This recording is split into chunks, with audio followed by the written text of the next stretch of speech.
એક સમય હતો અથવા કહીએ તો એક જમાનો હતો જ્યારે ઘર તેમજ જીવનના દરેક મહત્વપૂર્ણ નિર્ણયમાં લોકો સલાહ સૂચન તેમજ સમયનો ભરપૂર ઉપયોગ કરતા હતા. આમ કરવાનું કારણ શું હતું? શું એમની પાસે જરૂરતથી વધારે સમય હતો કે પછી એમની નિર્ણય શક્તિ નબળી હતી? આ બંને વાત સાચી નથી.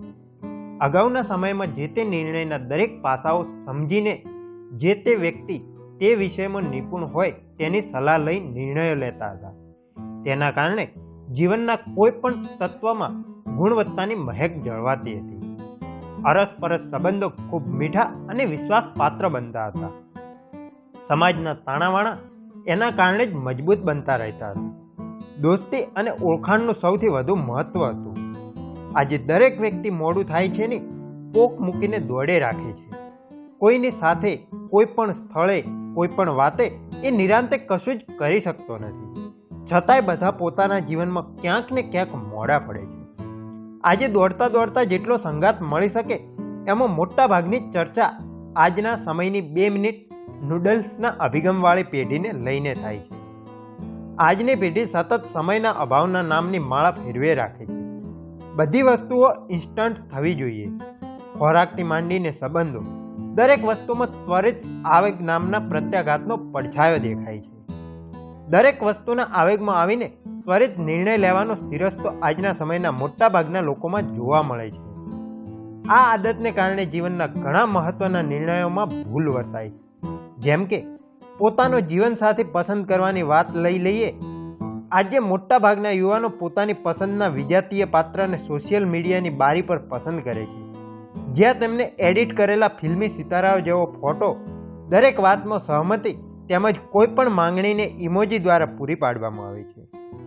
પણ જ્યારે આ પાત્ર સોશિયલ મીડિયાની બારીની આ તરફ અસલી જીવનના પ્લેટફોર્મ પર આવે છે અને રોજની તકલીફો સાથે અથડાવા લાગે છે, જ્યારે વાસ્તવિકતા માથે ભટકાઈ જાય ત્યારે આવા સંબંધો તૂટીને ખૂણે ખૂણે વિખરાઈ જાય છે. આ ત્વરિત આવેગના કારણે જ વિજાતીય પાત્રો તેમજ સજાતીય પાત્રો એકબીજા તરફ આકર્ષાય છે અને આ સંબંધોની ઉંમર ખૂબ ટૂંકી હોય છે. તેના કારણે આજકાલ છૂટાછેડાનું પ્રમાણ વધતું જાય છે અને ત્વરિત આવેગવાળા ઇન્સ્ટન્ટ સંબંધો આકાર લે છે.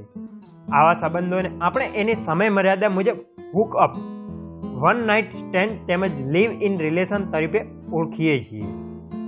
એક વાત સમજવાનો સમય પાકી ગયો છે કે આ પ્રકારના આવેગવાળા નિર્ણયો સમાજનો આકાર પ્રકાર બદલી રહ્યા છે. આ તો સંબંધોની વાત થઈ, પણ આ પ્રકારના ત્વરિત આવેગની અસર આપણા જીવનના બીજા પણ ઘણા પાસાઓ પર પડે છે. આપણે ત્યાં લોકશાહી રીતે સરકારો ચૂંટાય છે. કયા પક્ષ તેમજ કઈ વ્યક્તિને મત આપવો તે ખૂબ જવાબદારીવાળું કાર્ય છે. આપણે આ અતિ મહત્વનું જવાબદારીવાળું કામ શી રીતે કરીએ છીએ? જરા હૃદય પર હાથ મૂકીને કહેજો.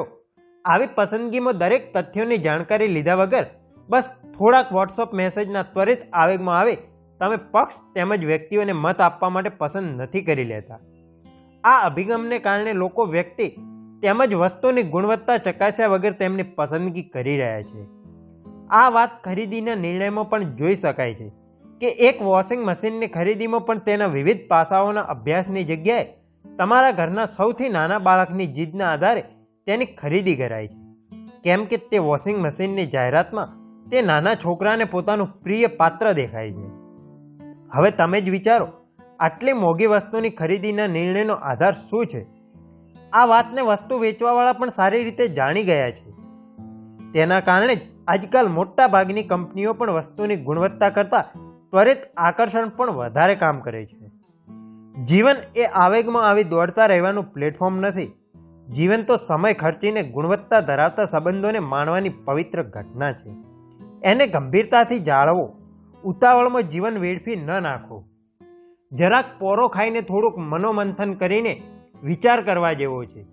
જીવન જેવી પવિત્ર ઘટનાને આપણે સી રીતે માણી અને નાણી રહ્યા છીએ?